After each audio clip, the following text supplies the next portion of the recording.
it's Friday, baby. It's happening. It's finally. What time? It is. What time? The TLF.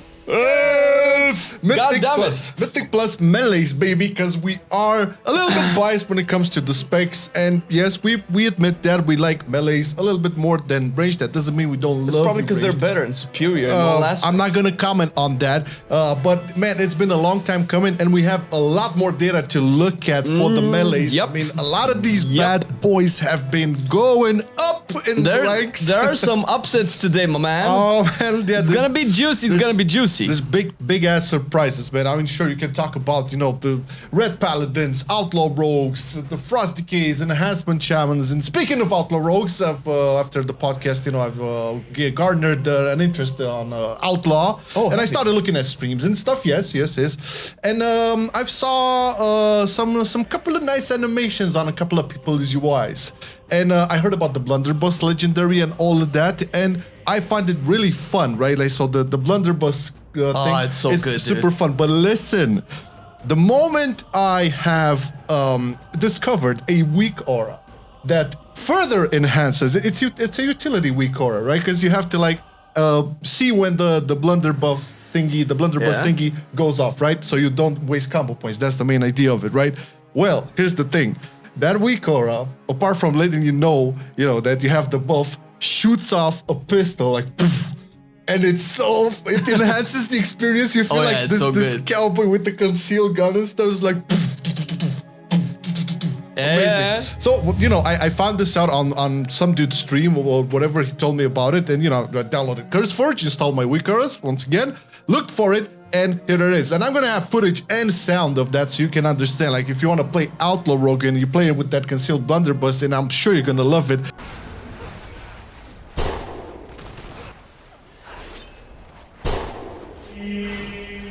That sound just enhances an already pretty cool legendary to begin with. And I could have not done it without CurseForge, you know, because the client of CurseForge has Weakauras over there. You install Weakauras too from over there. You import the Weakaura that brings in whatever animation you want or tracking that you want. This time around, it was for my Outlaw Rogue. And then you have a enriched experience. There's a ton of like Weakauras out there. I'm pretty sure everybody uses it for one thing or another, but they're really rare when it comes to like just making it feel, I don't know, man, just a bit more than Blizzard could do with it. Yeah, you know what I mean? I think I have a similar one, so I'm curious to know which one you found, because I've been playing a lot of Outlaw, and do you have the one with the sound? It makes a I think this is the same one. Love it. So guys, check the link in the description, download the CurseForge client and install your Weakauras. There's just going to be a link to the actual Weakaura for Outlaw as well in case you're playing it. And thank you, CurseForge, for sponsoring the video. As always, appreciate it. It helps us a ton. And if you download it from the description, you will also directly help us with everything that we do around here. Now, that being said, let's turn our eyes to the first melee on the list, which is the Arms Warrior. You played Arms Warrior, right? I haven't played in a while. I've been playing Arms a little bit, more so than Fury. Actually, I haven't played Fury at all this season, and I am happy to see Arms performing a little bit better.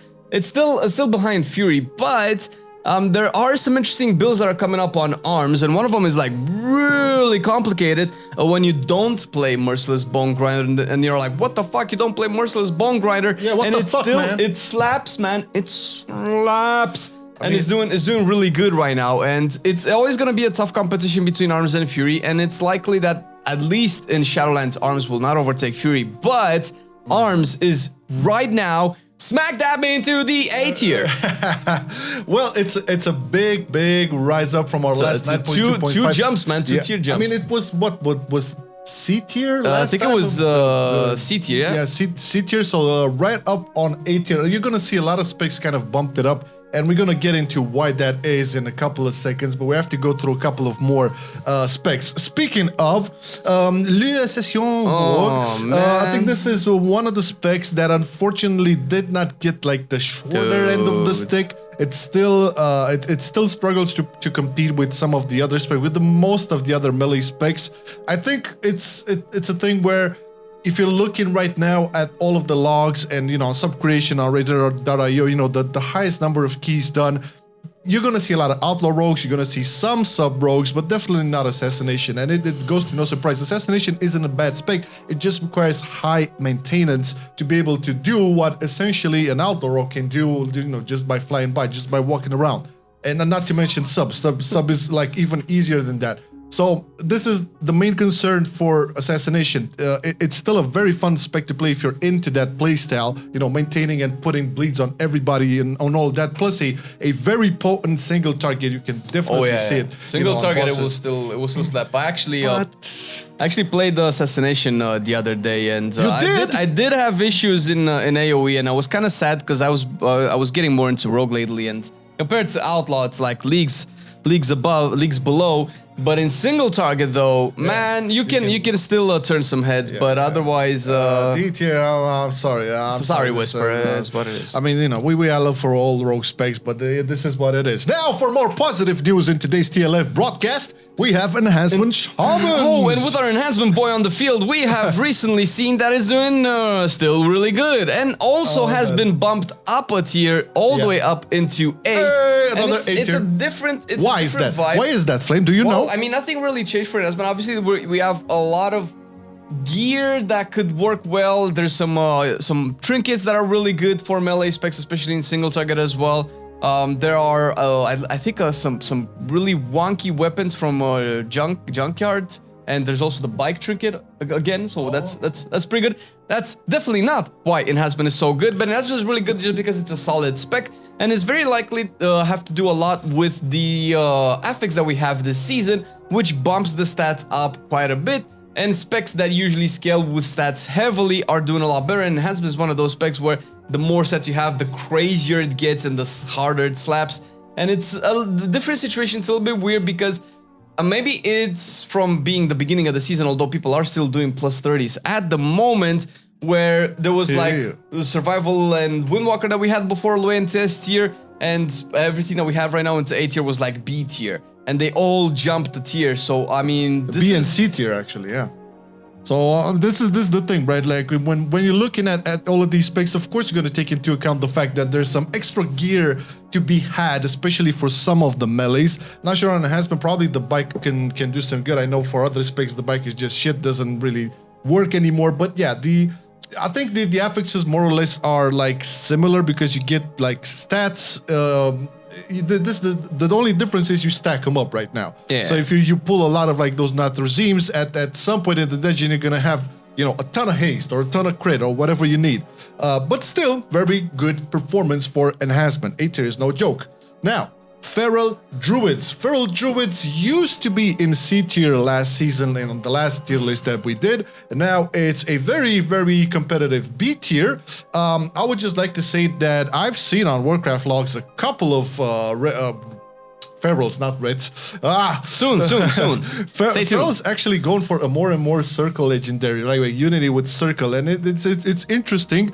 Was looking at some tweets from Guiltiest as well. He saw like some of the Chinese players are also starting to rock it like that, and they're doing very well. Of course, we can have the argument that, you know, it's still a problem with the, like, consistent AoE damage. You can talk about with tiers that having an AoE burst or whatever. I would say like the lack of AoE consistency on Feral is very, very, I would say, balanced out by a very potent single target. So that being said, I'm happy to see Ferals bumping it up a notch. They're doing decent keys for sure. Yeah, man. And it's also like there's no more hope to like get like that super Feral meta in Mythic Plus. But at the end of the day, if you enjoy Feral, you can do pretty well. And look out for that Circle legendary. I know a lot of people still played before like it become like popular, but it's looking good. Not gonna lie, I personally always played Predator because I love just the free bite procs on whatever. I can bite that, and bite you, and bite you, and bite you, and it was all lovely. But okay, enough of Feral, B tier. Let's move along to Frost Decay. Once again, coming back to the same argument, Frost Decay is a very good spec in Mythic Plus, but similar to Fire Mage, a very specific spec that you kind of have to play around. And if you do play around Frost Decay, Breath is still kicking major butt.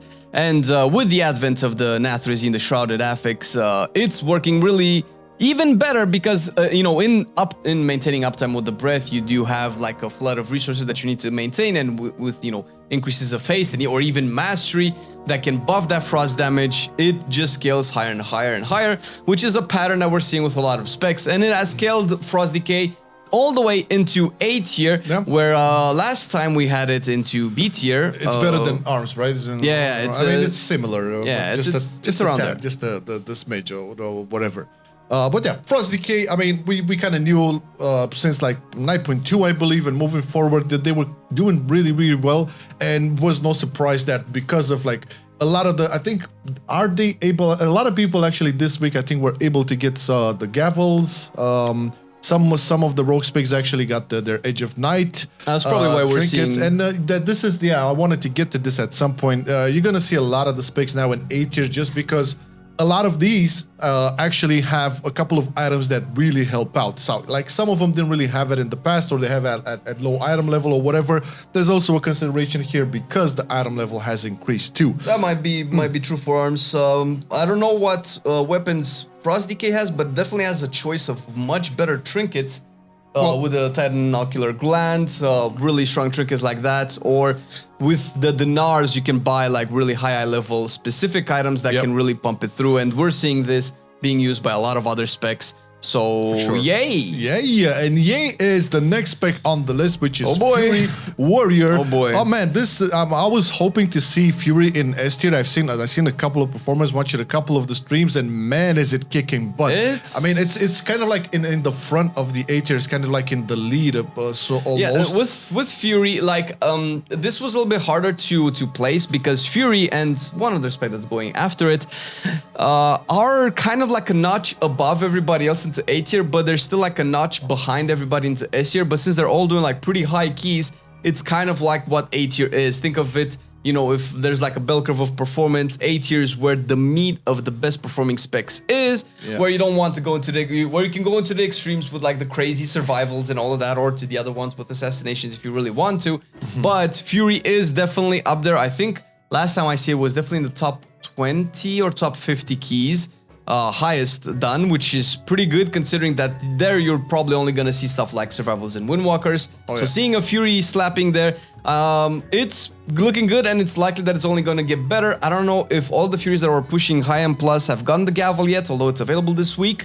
Can you imagine Gavel and Jatus? That's the dream. Yeah, it's, I mean, you know, the dinars, and if you don't have it this week, you're definitely gonna have it probably next week. Yeah, for your average Joe. Now, I do want to mention at this point, I don't think we disclaimed this in the beginning. So when we're ranking these, we kind of like look at the highest number of keys, like the highest level, the points, like the scores of everybody, and also data from Warcraft logs as well. So it's like a conglomerate, a mix-up of all the data to place some in, right?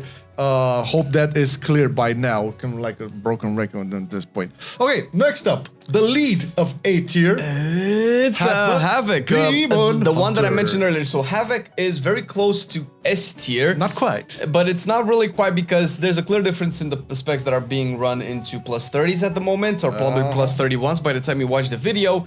And Havoc, but Havoc does have potential. Havoc is a weird spec where it does do a lot of damage, but it doesn't scale all the way up to like survival levels. However, the utility is really good, and obviously since people still play Destro Warlock and most likely Fire Mage as well, you might want a Havoc for that debuff. Plus also Darkness is really good, in-cap skips are really good, and I love how that sounds. Have a Havoc. Havoc. Havoc. It's looking nice. It's fast. It delivers the damage. It brings on the Chaos brand. It brings on all of its like defenses with darkness and stuff. And it's like super fast. There's like this. I always made this argument. You can totally see specs that are efficient and fast and deliver what they need to do with like the highest, not the highest, the lowest complications possible. This is why you see a spec like Demon Hunter. Havoc Demon Hunter in the front of the A tier, and a spec like Assassination Rogue, which is considerably a slower spec in all capacities. This is why you want to push those keys in a timely manner at the highest level. You need some of that thing that Havoc Demon Hunters have. That's the truth of it, man. Yeah, it's having a simpler kind of rotation, although it's not necessarily easy. Only to the rotation. Does free you up to deal with a lot of mechanics, like stuff like explosives that we have this week, which are very easily done with Havoc if you have like casters in your team. It's particularly difficult since with survival, maybe you don't want to throw a bomb on an explosive, that just wastes so much damage, while Havoc can slap like a quick Chaos Blade, and that's that. It's all done. It's all done. Okay, speaking of complicated rotations, here we go. We're back, baby. Outlaw Rogue. So Outlaw Rogue has had an interesting journey, right, in the whole Shadowlands season. The first season, it was like the only Rogue spec you could play in Mythic Plus. I'm not gonna even go like into the BFA because Outlaw was king in dungeons, no problem, and it has returned. The buffs definitely have played their mark, but also the new Blunderbuss Ventier builds. I've seen a couple of logs with Necro. I think I've seen one with Kyrian, but mostly there's Ventier, Blunderbuss rogues out there. Because I know there was an argument at some point that, you know, maybe in some weeks you can see some more rogues playing like the Necro Greenskin build. But overall, I feel this is like the most fun you can possibly have with Outlaw, and by no surprise, this is an S tier now, guys. It's slapping hard. It's actually turning heads among the kings. I don't know if it can pull the same numbers as the other ones in the S tier, but it's ease of access and most likely maybe the highest single target damage that we've had, because we've seen it like on off topic, but not really off topic. Outlaw is one of the strongest melees in raids because of the really good single target that they have, and you translate that as well into like the ease of spreading that single target with Blade of Flurry into AoE, and then when you do have tyrannical bosses, or you know that big fat Nathrazim Zul group guy, whatever his name is, that you really need to kill really quick. Outlaw doesn't suffer from cooldown management, from setup, from anything like that. It's very fluid. You have access to everything at all times. And you can take an Outlaw when you have, let's say, more high maintenance specs in your group, like a Distro Warlock, for instance, or a Fire Mage, or even a Frost Decay, where they have to do something in their cooldowns. Outlaw just does really you good and you get cooldowns back. It's a very fun spec to play, especially now with this Blunderbuss Legendary. It's amazing. So well deserved, I would say. Back at it onto the S tier, no problem. Welcome back. Next up on the list, Red Paladins, and this is one of the surprises, although not really, because I kind of like felt it playing myself one. It initially was kind of like the end of B tier in last season for 9.2.5.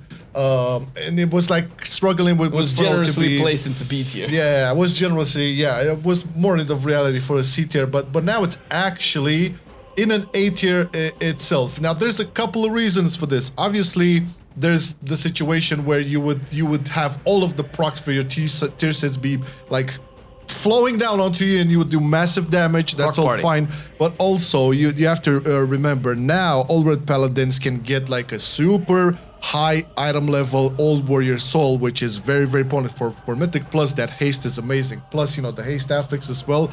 I felt it. It's amazing. It brings up a lot more from the spec. I will have to say though, because of this, like when you have your wings up and all your trinkets and all of that, you will be a fucking wrecking machine. When not, it still kind of feels like you're a very, you know, little boy just sitting in the corner, just little tank DPS. Yeah, sometimes it feels like that, but overall the performance has increased significantly. Those stats, man, I'm telling you. Stats and gear as well. There's a lot more reds that are rocking Gavel at a higher item level as well, especially this week. So, but it's no surprise that because of the old trinkets, because of the weapons and the high item level and the haste, this is how Red Paladins are supposed to work. Like they feel much more fluid, and having that haste, having those auto attacks, hit faster, you have a lot more procs, and there you go. This is why. So happy, Red Paladins. Finally, great. Yes. A tier, man. When was the last time Paladin has been close to A tier at all? It's been a while. It's well deserved. Well deserved. Enjoy Red Paladins. Shine in the spotlight and in the light. Yes. But very, very surprised for the next spec, Subtlety Rogue. Upset as well. This is, by no means Subtlety Rogue is a bad spec or does not perform on what it's supposed to perform in this season. This is nothing like that. I truly feel that because of the popularity and the performance of Outlaw, a lot of sub, because it was the other way around when sub was like kicking ass in fucking 9.1 and 9.2 as well. So you've seen a lot of like former Outlaw move to Subtlety. Now you see it back switch. That's what happens with meta, and I think maybe because I playing sub yesterday, I kind of noticed it as well, and was a little bit disappointing, but it's likely that the dungeon pool is also affecting sub's performance by a lot because you really cannot pull that big, at least not as big as you did before. Think about something like Karazhan, where you have like very specific packs that you have to take like one by one. Or you have like very small cleave, which granted with the tier set is not as bad, but still is a little bit. It's better, it's a but little bit weird. Like junkyard as well, it's kind of hard to pull more because everything just spreads in every fucking direction, and then you have the robots that you kind of cannot really stay close to. So that's where probably Outlaw shines a lot more. And because acrobatic strikes and blade flurry. Yeah, of course. Yeah. There's definitely like technical arguments why sub is in B tier, behind Feral. There's technical arguments there as well. I will not contradict that, but I do feel that a lot of the representation and the population of the rogues right now has shifted to Outlaw, and this is like something that occurs all the time at the highest level. B tier is still very respectable. I still find sub a very fun and fluid spec to play. It's just that the rogue fantasy is different for each spec, and I think that's kind of cool because it keeps things fresh. It enables you to try out different stuff. Now, we have a this is like spec. This is a spec. This is a spec. Indeed, it's a spec. It has been bombing in the positive note. It's not negative. It's bombing in plus in mythic plus. Minus. It's Survival Hunter. It's S tier. What do you expect? It's the king. It has been nerfed. People have been complaining about the nerfs to Survival. Oh yeah, look at the nerfs. It doesn't do you messed it up, man. There you go. It doesn't do as much the AoE damage as before, I don't feel, at least in comparison to the rest of the party, but the single target buffs to survival are very obvious. I wouldn't believe it, man. It has really good single target right now, at least, in the context of a dungeon, and obviously survival is another spec that scales really well with stats, and once you get these high level of haste, think of Red Paladin on steroids and testosterone and lots of props and all of the things. It's good. Yeah, I was surprised because I was playing yesterday in a dungeon with a survival hunter in the group, and the AoE is still there, no questions asked. But when I was expecting for me to be the single target, baby boy out of that group, but fuck, man, that got me by a long shot. I was like, all right, make room. We got a badass over here on single target. But props to the survival hunters, man. It's nice to see. Remember, we did like the tier list first beginning in Shadowlands and all of that, and we're talking about how survival kind of struggled in BFA, and it has its niche right now, and I'm happy for him. So well deserved. It's very good. The king of melees is survival hunter, no questions asked. Now, we have the Unholy Death Knight. It's a pain to my heart, man. A pain to my heart. I know, but why is that? I fell in love with Unholy. It became a mistress you took of it mine in your arms, you slept with it. in a BFA, and we had wonderful loving time. You cannot bring up BFA anymore, man. That was after that, leave me alone. Unholy is C tier right now. Unholy still does really good, and especially in single target does really well. It's hard to translate Unholy's effectiveness in AoE. I actually was hoping to see Unholy a little bit higher, considering all the affects that we discussed about, all the stats and stat influx that will bump Unholy, and I wouldn't be surprised if next time we check M+ melee, Unholy is going to be a little bit higher. But Unholy is still suffering from the same thing. It has not been touched by any buffs or anything like that. The tier set is not particularly amazing for Unholy. Unholy is a solid spec on its own, but everybody's getting like all these cool juices and toys for Christmas to play with, and Unholy's getting a fat lump of coal. Granted, it used to be last season 9.2.5 on our last list. It used to be a D tier, so at least it surpassed us as slightly better in terms of like the a couple of points here and there on the score and the keys, but nothing really too fancy. So it still does a lot of damage, man. I've seen Lego sometimes on it, and it does a lot of damage. I just feel like it's competing with some of, again, it feels Unholy, even though it has a lot of like cooldown availability and all of that. I still feel it's slow compared to the top specs in. It is. It does have a little bit of a setup and a little bit of a ramp, and when you put it compared to like Frost Decay, where you like just go, baby, go. Then Unholy is gonna suffer a little bit. It's still a solid spec. Like even as a C tier spec, I still feel like it does really good. And if you're looking to get your KSM and get your +20s done, Unholy is still a solid spec to go through. And thank you for watching the video. No, hold on, don't go anywhere. We still have, man, we still have some one. karate chops over here, God man. damn Some it. fists between the teeth. This is Windwalker Monk, another spec that has been doing extremely well for Very the last well. 2 patches at least. With obviously we can talk about it's not doing better than survival, though it's very close. No, but it's close. Where you might see, actually there is a team of people that are rocking 3 survival hunters. Pushing plus 30s. I saw. You will still see Windwalkers in teams. Obviously works really well with survival and Outlaw because it has the physical melee debuff. So it's really good. It hasn't really seen also any other changes except for it just really likes this season as well.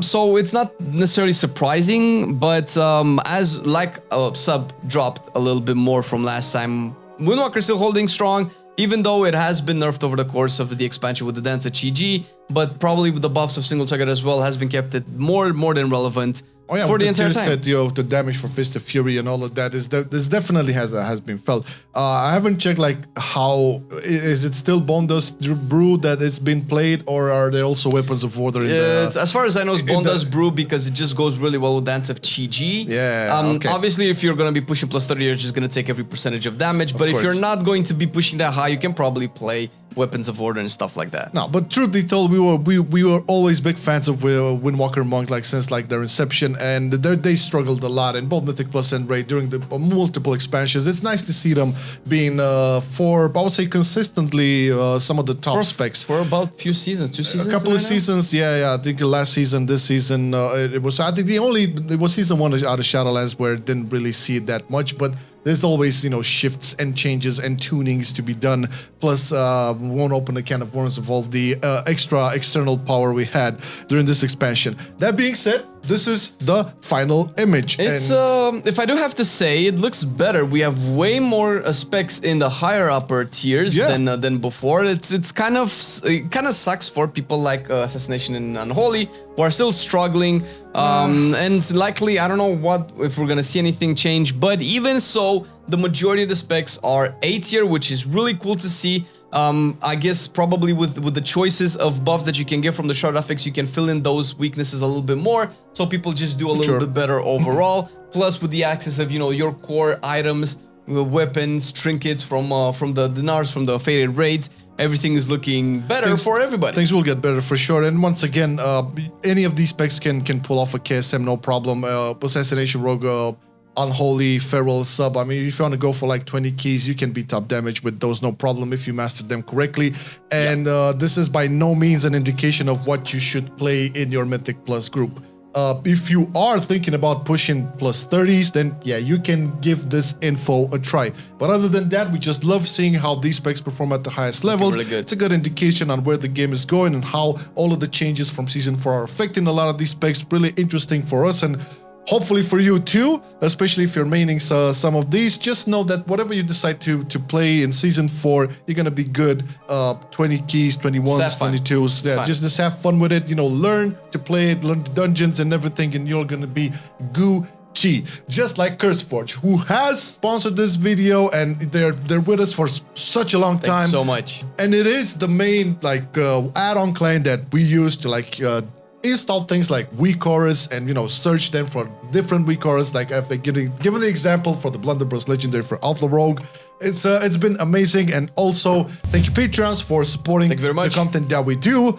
And last but not least, thank you dear viewer for watching up until now, and make sure to catch more videos on our channel MarcelianOnline, and see you next time. Yeah, you have to catch them all. I've been loving it then, I still love it now. Still, I play WoW. Still, I play WoW. Getting better every day, let me show you how. Cause still, I play WoW. Still, I play WoW. It's getting harder to stay, but at the end of the day, it's a guilty pleasure, so just log in and play. Whether it's classic or retail, I'ma do a /bow. Still, I play WoW.